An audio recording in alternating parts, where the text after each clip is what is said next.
Hello guys, അപ്പോൾ എല്ലാവർക്കും ചാനലിലേക്ക് സ്വാഗതം കേട്ടോ. അപ്പോൾ ഇന്നത്തെ വീഡിയോ എന്ന് പറയുന്നത് കിണ്ടീനെ കുറിച്ചാണ് പറയാൻ വേണ്ടി പോകുന്നത്. ഒരുപാട് പേർക്ക് അറിയാവുന്നതും എന്നാൽ കുറച്ച് പേർക്ക് അറിയില്ലാത്തതുമായിട്ടുള്ള ഒരു വീഡിയോ ആണ് ഞാൻ ഇന്ന് ചെയ്യുന്നത്. അപ്പോൾ ആദ്യം തന്നെ ഞാൻ കുറച്ച് ചോദ്യങ്ങളിലൂടെ തന്നെയാണ് വീഡിയോ സ്റ്റാർട്ട് ചെയ്യാൻ വേണ്ടി പോകുന്നത്. അപ്പോൾ അതിൽ ആദ്യത്തെ ചോദ്യം എന്ന് പറയുന്നത്, നിലവിളക്ക് കത്തിക്കുമ്പോൾ നമ്മൾ വിളക്കിന്റെ അരികിലായിട്ട് കിണ്ടി വെക്കുന്നതിന്റെ പ്രാധാന്യം എന്താണ് എന്നുള്ളതാണ് കേട്ടോ. രണ്ടാമത്തെ ചോദ്യം എന്ന് പറയുന്നത്, നിലവിളക്ക് കത്തിക്കുമ്പോൾ നമ്മൾ കിണ്ടി വെക്കേണ്ടതുണ്ട്.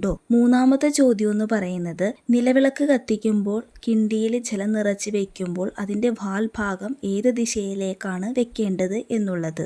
നാലാമത്തെ ചോദ്യം എന്ന് പറയുന്നത്, ഈ കിണ്ടിയിലുള്ള ജലം പിന്നീട് നമ്മൾ എന്താണ് ചെയ്യേണ്ടത് എന്നുള്ളതാണ് കേട്ടോ. അപ്പോൾ ഇന്നത്തെ വീഡിയോയിലേക്ക് കടന്നാലോ. അപ്പോൾ ഇന്ന് ഈ വീഡിയോ ഞാൻ ചെയ്യാനുണ്ടായ സാഹചര്യം എന്ന് പറഞ്ഞിട്ടുണ്ടെങ്കിൽ, 2 ദിവസം മുന്നേ വിളക്കെത്തിക്കുന്ന സമയത്ത് എന്നോട് അച്ഛൻ കിണ്ടിയിലെ വെള്ളം എന്താണ് ചെയ്യാറുള്ളതെന്ന് ചോദിച്ചിട്ടുണ്ടായിരുന്നു കേട്ടോ. അപ്പോൾ പെട്ടെന്നാണ് എനിക്ക് പഴയ ഒരു കാര്യം ഓർമ്മ വന്നത്. വിളക്ക് കത്തിക്കുന്ന സമയത്ത് കിണ്ടിയുടെ വാൽ ഭാഗം ഏത് ഭാഗത്തേക്കാണ് വെക്കേണ്ടതെന്നുള്ളത് ഞാൻ എന്നും അമ്മയോട് ചോദിച്ചിട്ടാണ് വിളക്ക് കത്തിക്കാറുണ്ടായിരുന്നത്. എനിക്ക് ഉണ്ടായിട്ടുള്ള അറിവ് നിങ്ങൾക്കും കൂടി പകർന്നു തരാമെന്ന് ഞാൻ കരുതി കേട്ടോ. അപ്പോൾ ഫസ്റ്റത്തെ ചോദ്യം എന്ന് പറയുന്നത്, നിലവിളക്ക് കത്തിക്കുമ്പോൾ അതിൻ്റെ അടുത്തായിട്ട് കിണ്ടി വെക്കേണ്ടതുണ്ടോ എന്നുള്ളതാണ് കേട്ടോ. നിലവിളക്ക് കത്തിക്കുമ്പോൾ നമ്മൾ ഉറപ്പായും കിണ്ടിയിൽ ജലം നിറച്ച് വെക്കണം. അതായത് പഞ്ചഭൂതങ്ങളുടെ സാന്നിധ്യത്തിൽ നിലവിളക്ക് കത്തിക്കുക എന്നുള്ളതാണ് കേട്ടോ അർത്ഥമാക്കുന്നത്. ഈ പഞ്ചഭൂതങ്ങളുടെ സാന്നിധ്യത്തിൽ നിലവിളക്ക് കത്തിക്കുമ്പോഴാണ് അത് പൂർണ്ണതയിലേക്ക് എത്തുന്നത്. പഞ്ചഭൂതങ്ങൾ എന്ന് പറയുമ്പോൾ ആകാശം, ഭൂമി, വായു, ജലം, അഗ്നി എന്നാണ്. കിണ്ടിയിൽ ജലം നിറക്കാതെ വെക്കുമ്പോൾ അത് അപൂർണമായി നിൽക്കുന്നു, അതായത് അത് പൂർണ്ണതയിൽ എത്തുന്നില്ല എന്നുള്ളതാണ് കേട്ടോ. പിന്നെ നമ്മൾ വിളക്ക് കത്തിക്കുമ്പോൾ കിണ്ടിയിൽ ജലം നിറച്ച് വെക്കുമ്പോൾ അതിന്റെ വാൽ ഭാഗം വെക്കേണ്ട ദിശ എന്ന് പറയുന്നത് കിഴക്കോട്ട് തിരിച്ചാണ്. അതായത് നമ്മൾ പടിഞ്ഞാറുന്ന് കിഴക്ക് ദിശ നോക്കിയാണല്ലോ നിലവിളക്ക് കത്തിക്കുന്നത്. അപ്പോൾ അതിന്റെ കിഴക്ക് ഭാഗത്തേക്കാണ് നമ്മൾ അതിന്റെ വാൽ ഭാഗം വെക്കേണ്ടത്. പിന്നെ ഇപ്പോഴും ഒരുപാട് പേർക്ക് അറിയില്ലാത്ത ഒരു കാര്യമാണ്, കിണ്ടി നിലവിളക്കിന്റെ ഏത് ഭാഗത്തേക്കാണ് നമ്മൾ വെക്കേണ്ടത്. അതായത് നമ്മുടെ വലത് വശമാണ് വെക്കേണ്ടത്. നമ്മുടെ വലത് കൈയുടെ ഭാഗം കിഴക്കോട്ട് വിളക്ക് കത്തിക്കുമ്പോൾ നമ്മുടെ വലത് കൈയുടെ ഭാഗത്തോട് ചേർന്ന് കിണ്ടി വെക്കുകയും കിഴക്കോട്ടേക്ക് അതിന്റെ കുഴൽ ഭാഗം വന്ന രീതിയിലാണ് കിണ്ടി വെക്കേണ്ടത്.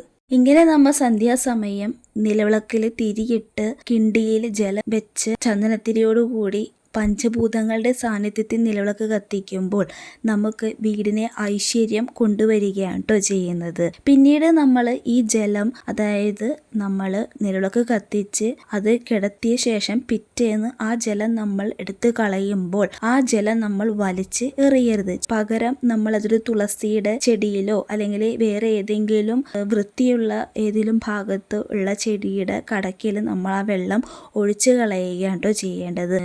സമയത്ത് നിലവിളക്ക് കത്തിക്കുമ്പോൾ നമ്മുടെ കിണ്ടിയിലെ ജലത്തിൽ നമ്മൾ തുളസിക്കതിരിട്ട് നിലവിളക്ക് കത്തിക്കുകയാണെങ്കിൽ അത് പിന്നീട് അത് തീർത്ഥജലമായി മാറുകയാണ് ചെയ്യുന്നത്. അത് നമുക്ക് അമ്പലങ്ങളിൽ ചെല്ലുമ്പോൾ തീർത്ഥം ലഭിക്കാറില്ല. ആ ഒരു പ്രാധാന്യം, അർത്ഥം ആട്ടോ അതിനെ വരുന്നത്. അപ്പോൾ നമ്മൾ ആ തീർത്ഥജലം നമ്മൾ പിറ്റേന്ന് തുളസി ചെടിയിലേക്ക് ഒഴിച്ചു കളയുമ്പോൾ നമുക്ക് നമ്മുടെ വീട്ടിലുണ്ടാവുന്ന കഷ്ടതകൾ മാറി പോവുകയാണ് കേട്ടോ ചെയ്യുന്നത്. പിന്നെ തുളസി നമ്മൾ എപ്പോഴും പറിക്കുമ്പോൾ സന്ധ്യാസമയങ്ങളിൽ നമ്മൾ തുളസി കതിര് പറിക്കാതിരിക്കുകയാട്ടോ ചെയ്യേണ്ടത്. അങ്ങനെ വെള്ളി, ചൊവ്വ ദിവസങ്ങളിൽ നമ്മൾ തുളസി കതിര് പൊട്ടിക്കാതിരിക്കുക വേണ്ടത്. അങ്ങനെ ആ തുളസി കതിര് നമ്മൾ കിണ്ടിയിലെ ജലത്തിലേക്ക് നമ്മൾ ഇടുമ്പോൾ അതൊരു പുണ്യതീർത്ഥമായി മാറുകയാണ് കേട്ടോ ചെയ്യുന്നത്. പിന്നെ നമുക്ക് പണ്ട് കാലത്തുള്ള ആൾക്കാർ പറയുന്ന ഒരു കാര്യമാണ്, നമ്മുടെ മനുഷ്യ വ്യക്തിത്വത്തെ ആസ്പദമാക്കിയാണ് കിണ്ടിയെ പറഞ്ഞിട്ടുള്ളത്. അതായത് കിണ്ടിയുടെ താഴ്ഭാഗത്താണല്ലോ ജലം കെട്ടി നിൽക്കുന്നത്, മേൽഭാഗമാണ് കുഴല് പോലെ നിൽക്കുന്നത്. അപ്പോൾ ഈ കെട്ടി നിൽക്കുന്ന ജലത്തോട് ഉപമിച്ചാണ് പഴമക്കാർ ഇങ്ങനെ പറയുകയുണ്ടായത്. നമ്മുടെ മനുഷ്യജീവന്റെ വളർച്ചയിലൂടെ മുകളിലെത്തുമ്പോഴാണ് ഒരു വ്യക്തി ആ വ്യക്തിയുടെ വ്യക്തിത്വത്തിന് ഉടമയാകുന്നത്. അതായത് താഴെ ജലം കെട്ടിക്കിടക്കുന്നു, നമ്മൾ പിന്നീട് ജലം കളയുമ്പോൾ കുഴലിലൂടെയല്ലേ കളയുന്നത്. അപ്പം ആ ഒരു ചെറുപ്പകാലത്തെയാണ് അത് സൂചിപ്പിക്കുന്നത്. അതായത് നമ്മൾ ചെറുപ്പകാലത്ത് കണ്ട പലവിധ അനുഭവങ്ങളും കിണ്ടിയുടെ കുഴൽ ഭാഗം എന്നതിനോട് ഉപമിക്കാവുന്ന പോലെയാണ്. നമ്മുടെ വളർച്ചയിലൂടെയാണ് മുകളിലേക്ക് എത്തുമ്പോഴാണ് ഒരു വ്യക്തി ആ വ്യക്തിയുടെ വ്യക്തിത്വത്തിന് ഉടമയാകുന്നത് എന്ന് പഴമക്കാർ പറഞ്ഞിട്ടുണ്ട് കേട്ടോ.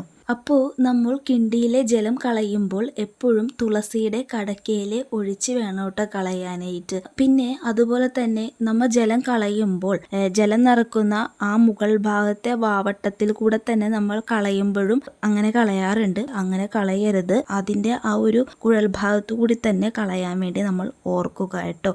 അതാണ് ഏറ്റവും ഉത്തമം എന്ന് പറയുന്നത്. ഐശ്വര്യവും അത് തന്നെയാണ് കേട്ടോ. അപ്പോൾ ഇത്രയും കാര്യങ്ങൾ നിങ്ങൾക്ക് ഇഷ്ടമായി എന്ന് വിചാരിക്കുന്നു. അപ്പോൾ അടുത്ത ദിവസം നല്ലൊരു വീഡിയോ ആയിട്ട് കാണുമ്പോഴേക്കും ta ta bye bye, see you. അപ്പോൾ ആരെങ്കിലും ചാനൽ സബ്സ്ക്രൈബ് ചെയ്യാതെ വീഡിയോ കാണുന്നുണ്ടെങ്കിൽ ഒന്ന് സപ്പോർട്ട് ചെയ്യാം കേട്ടോ. പുതിയ ചാനലാണ്. അപ്പോൾ ഇതുപോലത്തെ നല്ല നല്ല വിവരണമായിട്ട് ഞാൻ ഇനി അടുത്ത ദിവസം വരുന്നതായിരിക്കും. അപ്പോൾ എന്തായാലും tata bye bye, see U.